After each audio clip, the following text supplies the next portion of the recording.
Greetings, Fright fans, and welcome into day 10 here on our Halloween horror countdown. We're looking at the top 31 horror anthology films of all time, and we're picking them in random order from our Witch's Cauldron of Terror. So let's go ahead and pick one for today.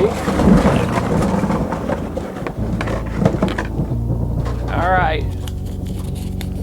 See what we got here for day 10. We are going to look at Trilogy of Terror.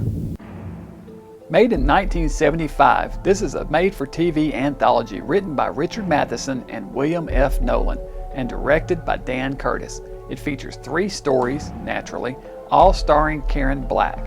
There are no linking segments in this one. The first story is called Julie.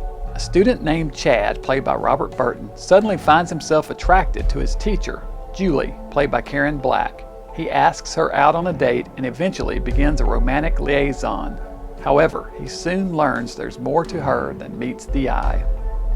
The second story is called Millicent and Therese, a story about twin sisters, both played by Karen Black, involving voodoo, murder, and a twist ending. The third story is called Amelia. A woman buys a Zuni fetish doll as a gift for her boyfriend, but when the gold chain surrounding it falls off, it comes to life and stalks her in her apartment. This anthology first aired on the ABC Movie of the Week on March 4th, 1975. The third story is the best, and arguably one of the best segments of any anthology film.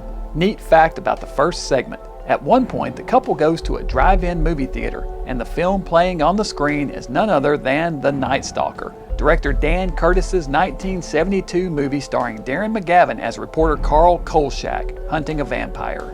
So Trilogy of Terror, this is another Dan Curtis 70s television production, so you know you're in for a good time. All 3 of these, as I said in the review, feature Karen Black, and you can't go wrong with Karen. She was an icon of 70s cinema, one of the greatest horror actresses of all time. The Zuni fetish doll episode really is the reason why this is a great film. The other 2 movies are good, but they are nowhere near as good as the third one, and the third one is so good that it recommends this into the that it vaults this into the top 31 countdown. It's definitely one that you've got to see. That little booger will give you nightmares. So I bet he did back in the 70s, give plenty of people nightmares. So that's it for this week's installment of our Halloween Horror Countdown. Be sure and join me tomorrow night where we will pick another one of these horror anthology films from the Cauldron of Terror.